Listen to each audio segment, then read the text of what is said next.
Ya lembur teh namina lembur Sukadaya warsi 2020 rengse janten Bupati simkuring lebet DPR RI kumargi kedah gaduh ruang ekspresi ruang karya simkuring ngawangun ilmu di Pak Cihanami namina lembur Pakuan janten di Google terkenalna lembur Pakuan janten hampir 4 tahun simkuring di dia lebet ka COVID segala macam teras-terasan ngadamel karya-karya estetika filmuran etang-etang masihan contoh yang di hinu hiji waktu di Jawa Barat bakal aya lembur nu jadi prototipe model nyata lembur Pakuan nu engke meureun bakal ngajang elek jadi 10.000 lembur nu aya di Jawa Barat. Margi simkuring gaduh keyakinan yen pangwangunan di hiji daerah kedah di awitan di mitembian di mimitian ku isu-isu di mana urang asal janten tidinya heula dicandakna margi daerah-daerah anu kagungan identitas wilayah eta ngawengku diri masyarakatna gaduh jati diri saupami kadienakeun seueur gelombang masyarakat Batak nu aya di Jawa Barat sareng di berbagai tempat masihan supporting kasim kuring eta dikawitan ku pernyataan di podcast Total Politik. Di podcast Total Politik sim kuring nyarita kieu bahwa orang Sunda mungkin dalam 50 tahun 100 tahun ke depan itu akan hilang. Dan Batak itu sampai kiamat akan tetap jadi Batak. Nah, apa yang menjadi landasan? Karena orang Batak itu leluhurnya sudah bisa membaca genetika. Namanya tidak berubah apalagi letakan marga. Sehingga Nasution sampai kiamat Nasution dan itu orang Batak. Simanjuntak sampai kiamat tetap Simanjuntak itu orang Batak. Kemudian Panjaitan sampai kiamat tetap Panjaitan. Nah, kemudian dia terikat oleh ikatan tradisi yang tidak pernah berubah. Orang Batak lebih menonjol kebatakannya dibanding agamanya.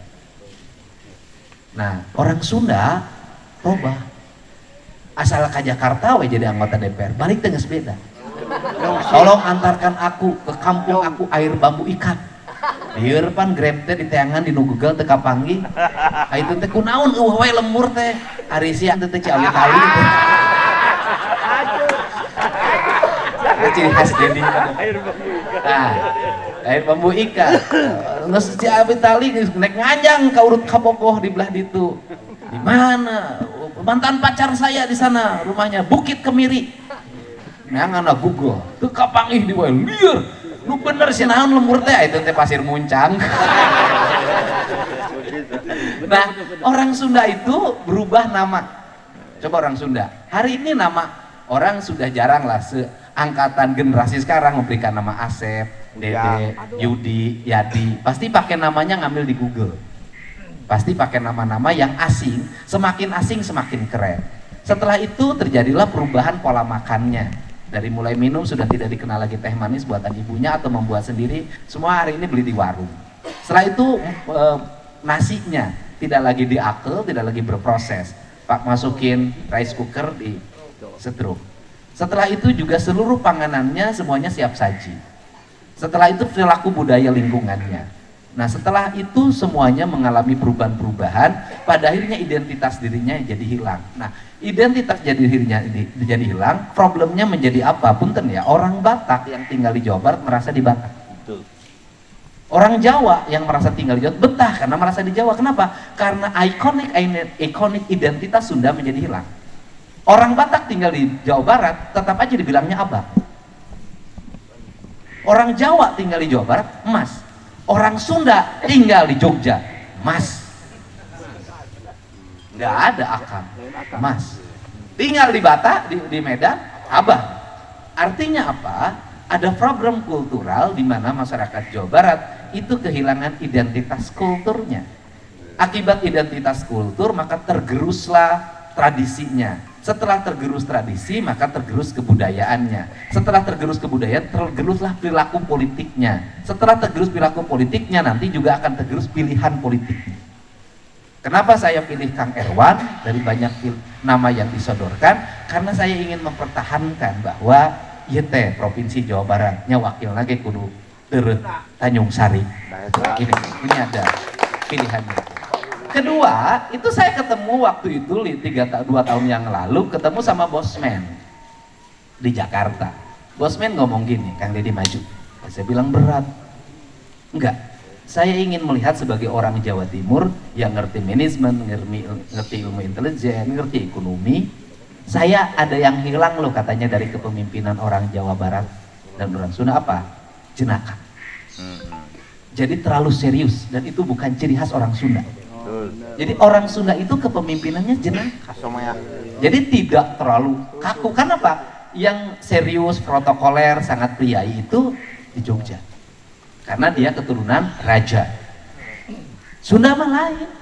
Beda. Karena jenaka sehingga orang jenaka tuh satu kan. Itu kudu dipenta, ngerti. Surti. Tiga Kang Erwan. Iya, itu kepemimpinan Sunda.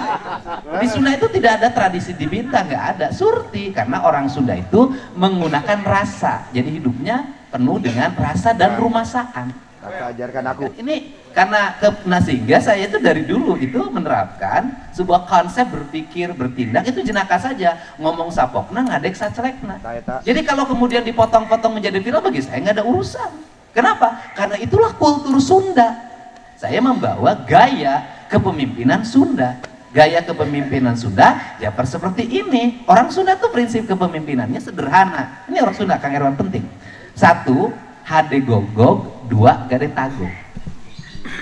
Artinya? Kan? Artinya dia itu bicaranya baik, kemudian juga penampilannya baik. Tetapi ada yang berikutnya, murah bacot, murah congcot. Artinya apa? Mulutnya itu selalu menyapa, mengajak, tetapi juga murah congcot, rezekinya selalu dibagi.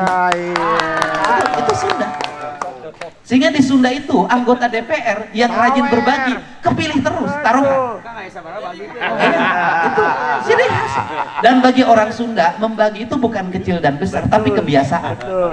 Jadi kalau orang ketemu di bekelan saja 10.000 itu mengingat dia dan dia akan terpilih lagi.